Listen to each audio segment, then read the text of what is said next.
My name is John, and I'm 32 years old. I met my wife during college at a part-time job my parents sent me to for experience. My parents run a company, and I always thought I'd join their business after graduation. They seemed happy about the idea of me taking over the company, but they didn't want to hire me just because I was their son, so they raised me with tough love. As part of that, I worked part-time at an arcade during college. My parents thought it would build my physical and mental strength. It definitely wore me out, but it was a rewarding job. That's where I met my wife. She is incredibly cute. She has a great figure, is beautiful, and has a charming personality. The male staff, of course, and even the customers liked her. Sometimes I had to help her out when she was being bothered by a troublesome customer. Thank you so much. When she said that, her big eyes trembled with relief, and she put on a smile on her face. I think most guys fell for her, and I secretly had a crush on her too. However, the part-time job had an unspoken rule against workplace romances. As my job hunting got busier, I quit the part-time job without anything happening between us.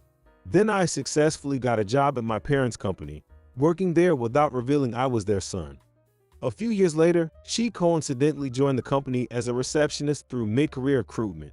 I thought it was a fateful encounter and competed with the other guys to win her over, and I succeeded in dating her.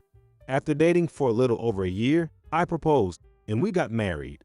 I was 30 and she was 28 at the time. Eventually, with kids in mind, she quit her job, and she became a housewife. As I started achieving results at work and establishing a certain position, I began to travel more for business. Feeling sorry for leaving her lonely, I sometimes had to be away from home for about 10 days a month. I'm sorry, this time I'll be back after one night. It's boring. I'm lonely. I hate it. Her cuteness when she pouted like that was, in my opinion, a precious treasure. I held back a grin and hugged her tightly. I'm sorry for making you feel lonely. Okay. Why are you apologizing? It's my fault for not being able to handle the loneliness. Gosh, she's so cute, I thought to myself as I patted her head. I'm off, okay. Yeah, take care.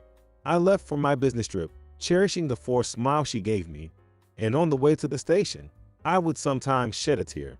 Despite being so in love, my only concern was her reluctance to have children.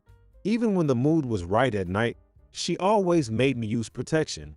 I still want to be with just you, John. When she looked at me like that, I could only nod. I embarrassingly believed she was head over heels for me at the time. One day, a big turning point came for me. I was assigned to a business trip abroad.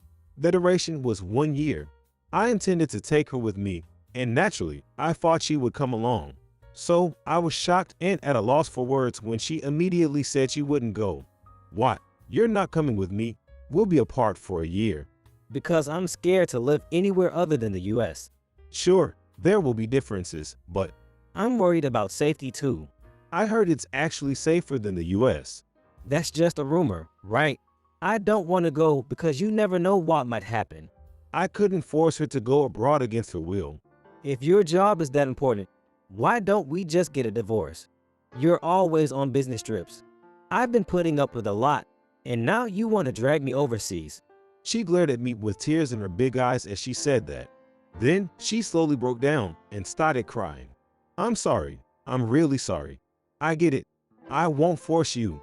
It's just 1 year. I'll go alone. When I said that, she stopped trembling. Yay, I'll be so lonely I might go crazy, but I'll try to wait for you. And so, I left for the foreign country alone. Since the business trip also included training, I had busy but fulfilling days. Due to the time difference, we didn't video call every day, but we did as much as possible, and we exchanged emails at least once a day. We spent the year feeling the loneliness that way. Unfortunately, I didn't have the time to return home temporarily, and she never came to visit me. Although it bothered me a bit, I finally finished my solo assignment and returned home. Welcome back. She greeted me at the door with a big smile. Seeing her smile, I felt relieved. I'm home. You must be tired. I thought you'd miss American food, so I prepared the roast beef today. You just wanted to eat it yourself, didn't you? Busted.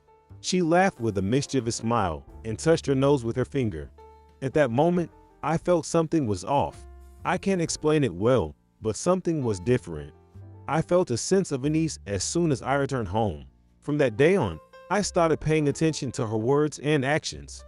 Even though we were intimate, she still wouldn't agree to have kids. We finally get to live together again. Can't we wait a little longer? When she said that, I had no choice but to agree. To find the cause of my unease, I decided to check her social media. Everyone, including her, thought I was clueless about social media. That's because I use it a lot for work and don't feel like using it in my private life. So I pretended to be clueless, but in reality, I pride myself on being more adept at social media than the average person. In about an hour, I found 2 accounts that seemed to belong to her. One was a calm account detailing her everyday life. It was connected mainly with familiar friends. And the other one, no way. I stood up from my chair and rushed out of the room. That day, she said she had something to do and was out. I had something I needed to confirm, so I hurried to my destination. I had bought a condo near her parents' house. I thought it might be convenient to have another place to live. Needless to say, even though our parents are healthy now, they will eventually grow old. It was a purchase with that in mind. And then, I hid myself in the shadows, watching the entrance of that condo. I hoped my suspicion was wrong, but the result was devastating. She entered the condo with a man I didn't know. The two of them walked closely together, looking very friendly. Just that sight made me feel dizzy. But then, an even more shocking scene unfolded before my eyes. "You're quiet today." Yeah. In her arms, she was holding a small baby tenderly. She looked at the baby in her arms with such affection. While I stood there in shock, they disappeared into the condo. That day, she came back home with a calm expression. I'm home. "Welcome back. I made a simple dinner."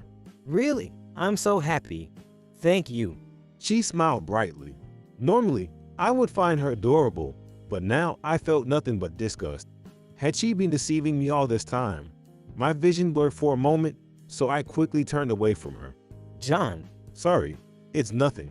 I quickly forced a smile. From that day, I spent a few days gathering information. Just by looking at her social media, I found a lot. "Yeah, you really have to be careful with social media." I muttered that to myself with a bitter smile. "It's sudden, but I have to stay overnight starting tomorrow. I'll be away for 2 or 3 days." really? That's so sudden. Do you need help packing? "I've mostly finished. I'll just buy what I need." With that, I left the house.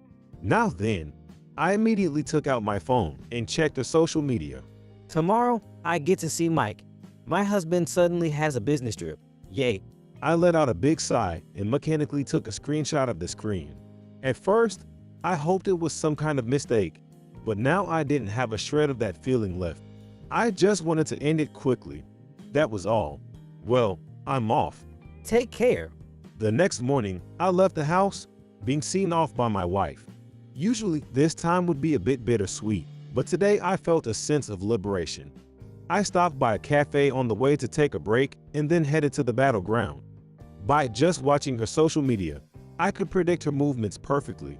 It should be about time. Just as I thought that, I saw her and Mike at the entrance of the condo. I smirked and gripped the spare key.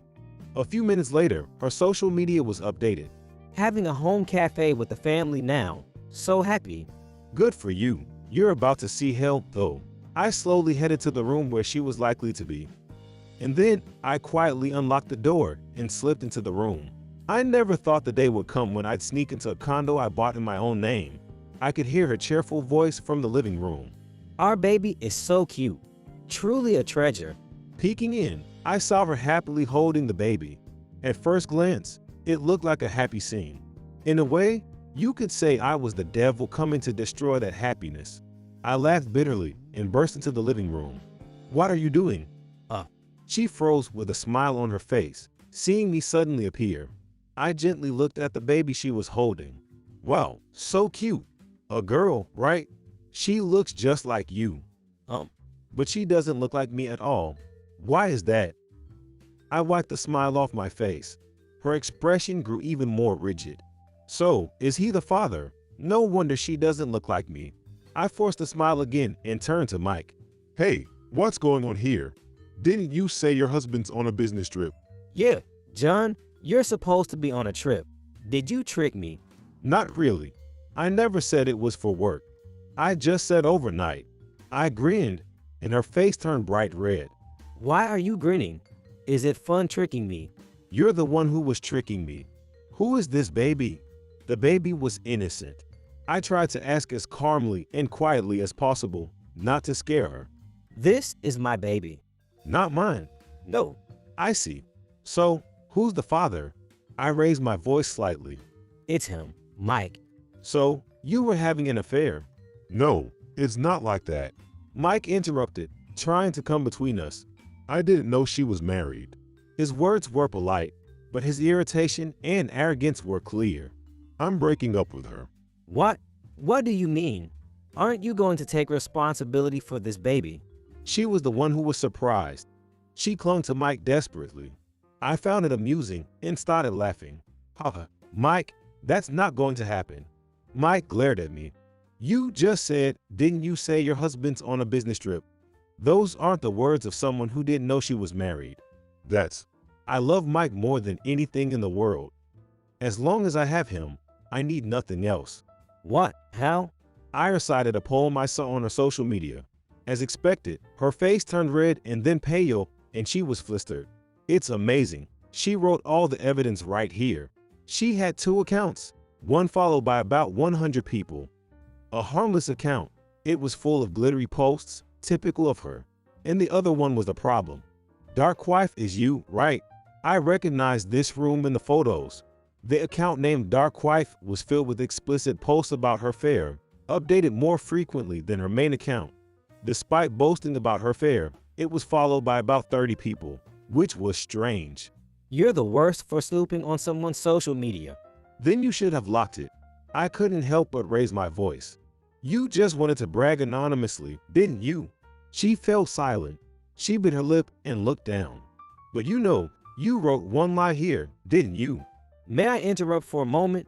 Her mother entered the room suddenly, cutting off my words. Can I take the baby? Even though she's a baby. This is... What, Mom? Oh, it's been a while. Her mother didn't even look at her as she took the baby from her arms. I was wondering why you hadn't visited in over a year, but I see you were busy with the baby. Her mother's stern demeanor was terrifying. Sorry to interrupt. I'll be in the next room with the baby. I gave a simple thanks and saw her mother off. Indeed, what I was about to ask wasn't something the baby should hear. I'll ask you again. Who's the baby's father? You're persistent. I told you, it's Mike. You saw my social media, didn't you? It should be written there too. She shouted in frustration, her gaze shifting nervously. Is it over with David? Yes, it's over. It turned out she had relationships with multiple people, with Mike and David being the main ones mentioned on her social media. Hey, who's David? Someone I was seeing before Mike.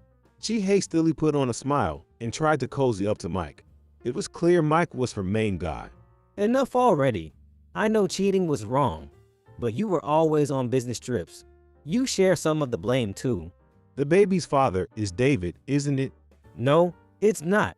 Don't make things up. She glared at me, raising her voice. I'm not making it up. You were worried too, weren't you? What are you talking about? She kept glancing at Mike while glaring at me. You didn't know who the father was, so you had a DNA test, right? How do you know that? I found it while cleaning up after I got back from overseas. I showed her a piece of paper. When I returned from overseas, she must have been exhausted from taking care of the baby. The room, which she always kept clean, was a bit messy. That must have been the source of the unease I felt when I first returned. Among the various documents, I found the test results carelessly tucked away. I heard that postpartum, women can be mentally unstable with reduced concentration and judgment. You forgot to dispose of it. And with that, I laughed. What the hell? David. That's not my name. Well, I thought you'd stay with me if I had a baby. Huh? You make no sense. Mike yelled, and she clung to him, crying and screaming. But I really love you. You're the one I love the most, Mike. I told you I wanted a no-strings-attached relationship. No, I fell for you for real. She was desperate, but Mike was even more desperate to escape. Give me a break. Don't drag me into your mess. Unfortunately, you're already in it. Mike, you're in the thick of it.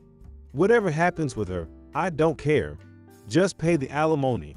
I said that in a surprisingly cold voice. And there's one more person I called. Can you come in?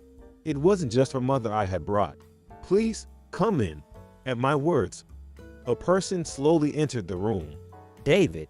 Her expression turned to one of confusion and surprise. Sorry, I heard everything. So, the baby is mine. David, with a kind face twisted in sadness, said that. I stepped back when I heard it was your husband's baby. But you wanted me to be happy, right? As long as I'm with Mike, I'm happy. But You were just a backup. You look good, but your income is average. You rejected having a baby with me. Why did you do this? Because if it was your baby, I couldn't get a divorce when it's discovered. I married you for the money and your future CEO position, John. Once you become CEO, I plan to get Mike a good position. Even now, she was talking with sparkling eyes, and David seemed exasperated. ridiculous. I'm out of here.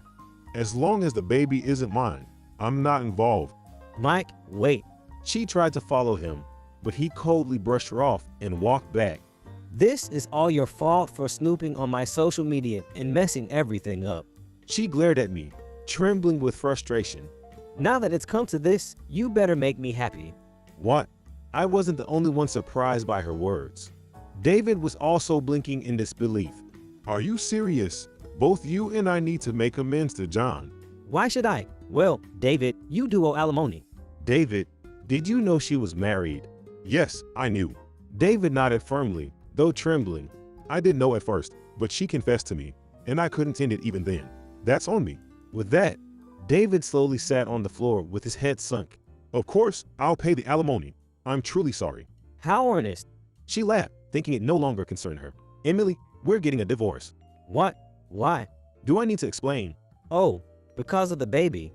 Don't worry. If I can keep Mike, I'll send the baby to a facility, and we can have our own. Her outrageous statement left Mike speechless. Of course, I was also at a loss for words. At that moment, a figure appeared, and she was knocked aside. Dad, it was her father who burst into the room. I heard you couldn't come because of work. My wife told me everything. I finished the handover and rushed here. I had explained the situation to her mother and David beforehand. I had called them to see things with their own eyes. Emily, do you understand what you're saying? I just wanted to be happy. Holding her red, swollen cheek, Emily glared at her father. But her hand was trembling slightly. Even she seemed shaken. I was a bit scared too, as I had only known her father to be calm and smiling. Disregarding life, deceiving people, using a baby. What kind of happiness is that? Her father's voice was so loud it made my eardrums vibrate. Then he turned to me and apologized as sincerely as he could. It's her parents' responsibility that she turned out this way. Of course, please divorce her. I'll make sure she pays the alimony. Dad, I'm not getting a divorce. Emily shouted, but her father and I were no longer listening. Understood. I'll contact you once everything is officially settled. Also, I won't be returning to our house today or tomorrow, so it would help if you could move Emily's things out during that time. Her father nodded, sweating profusely. Even seeing her father like that, Emily remained sulky. At that moment, I felt the last bit of affection I had for her completely disappear. And so, my married life ended. After that, I got a divorce. I demanded alimony from Emily, Mike, and David. Emily was also abandoned by Mike. She was forced to return to her parents' house and is paying the alimony under their supervision. Mike initially resisted, but when I switched to dealing with a lawyer, he got scared and started paying desperately, even taking on side jobs. And as for David, he is, of course, paying the alimony. John, here's this month's payment. Yes, thank you. Actually, David pays me directly. Because, Wow. Luna, you've grown again. So cute. David officially took custody of the baby Emily had given birth to. Emily gave her up easily. She probably only had the baby to try to keep Mike. I wonder what would have happened if she had stayed with Emily. Is parenting tough? Yes, it cuts into my sleep. But she's so adorable, I can't help it. I see. Well, use this to buy something nice for Luna. With that, I took some money from the envelope David had just given me and handed it back to him. John, does this even count as alimony? David gave me his usual wry smile. It's fine. I respect you for deciding to take Luna in without hesitation. Besides, I don't think I'm completely blameless for what Emily did. The only victim here is Luna. With that, David and I shared a wry smile.